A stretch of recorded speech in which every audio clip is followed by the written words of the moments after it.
Welcome everybody, and today I want to talk about our foxy companion, Pip, and how he's going to fit into OB42's meta, and why I think he's going to be one of the top tier characters coming through. So first of all, Pip is getting a buff to his minimum damage, and what this means is basically the AoE damage from Pip is like a sphere, and at the edge of that sphere is the minimum damage, and it gets higher to the center. The minimum damage before was 15% of the central damage, but now that's going to 35%, which is more than double what it was before.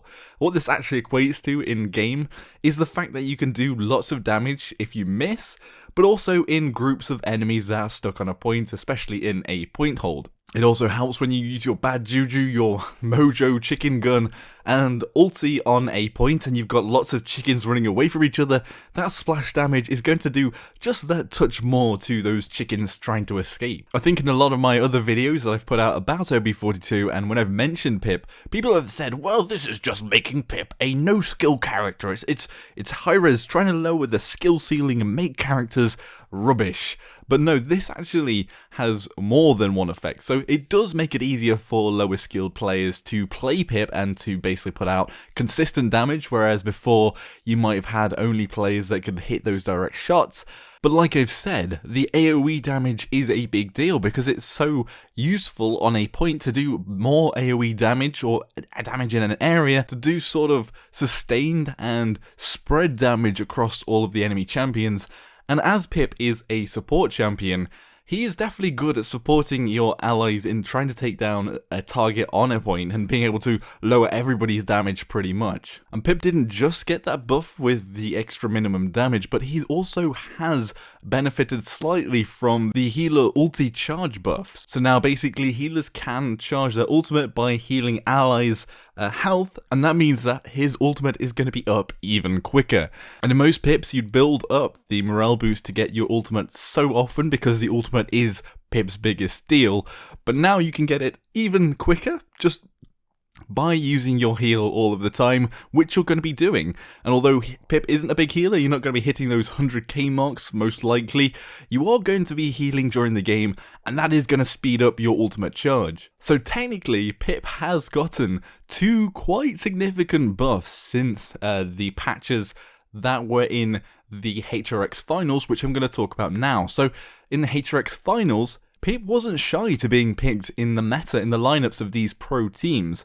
Why? Because Pip is great at breaking up the double tank lineup, because his ultimate means that it brings everybody's health down to that low point of the chickens and makes tanks easy to take out.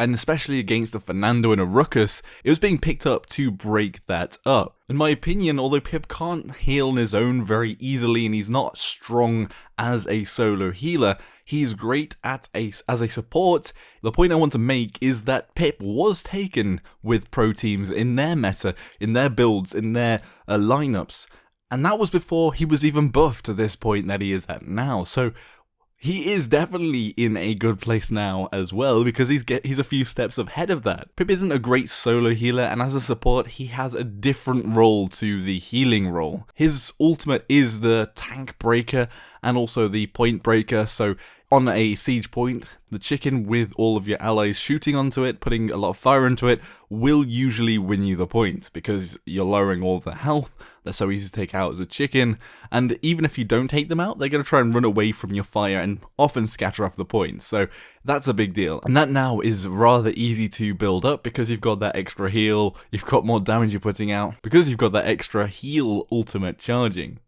Pip's also great at slowing enemies, and this is getting more and more important as we get champions that have very little movement ability. So Tyra getting slowed, or Charlene, or the new Torvald, because they don't have big movement abilities, is a big deal. So if you're using the right click a lot and you're slowing down enemies, then they're in trouble. And I think this is something that you don't normally pick up on Pip, but he is great at slowing down enemies and generally putting that out, that sort of debuff on a large area. Finally, Pip is one of the more mobile champions in the game, with his ability to jump around and basically dodge all hits in the air and basically juke any other champions. You can pretty much play Pip as a flanker while supporting your team and doing similar damage to say an Androxus or an Eevee are going to be doing in the back lines. Your healing flask also is great at keeping yourself alive and almost acts a bit like Buff's heal. It just keeps you going in those flanking fights when you're dueling with enemy players. So I know at the moment a lot of people would be like, oh, we've got a Pip on the team, that's rubbish. But with another healer and as a support slash flanker, I think Pip is going to be definitely one of the top picks in the meta this patch, because Pip has been buffed and has had those nudges to getting that ultimate faster, which is so important for Pip. And personally, I love playing Pip, so I'm looking forward to playing him again and getting him fit into the meta and doing a lot with this champion and being something a bit different to all of the other supports in the game. Again, the lines are a bit blurred between the roles, and Torvald's a bit blurred because he's almost like a support tank. Pip's almost like a support flanker, and I like that, and I like where he is at the moment. Anyway, what does everyone else think about Pip? Are you going to be picking him up and playing him in OB42? Be sure to let me know in the comment section below. And do you think he will be getting that top tier list? And will he be getting into those top ranks? Anyway, I'm going to be streaming on Twitch after I put this video up, so be sure to check me out on my channel in the description below.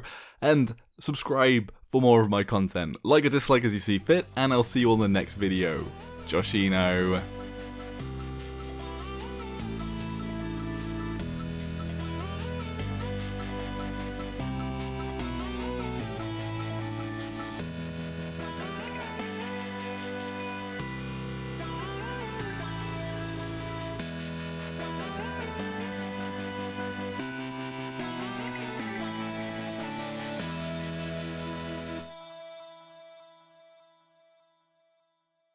This must be like the most salty thing, like if the enemy Torvald kills enemy Torvald that way.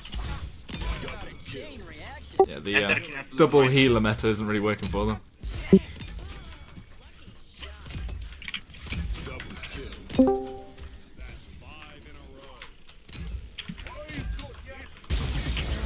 Bye! And you can easily kill him when he does that, that's also amazing. Yeah. GG.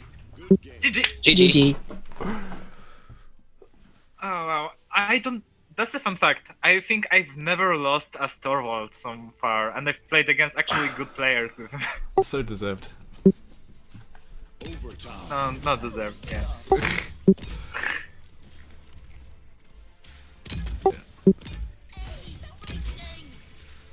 They're firing on me.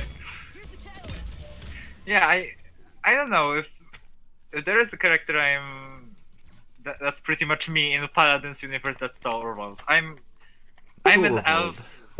Torvald.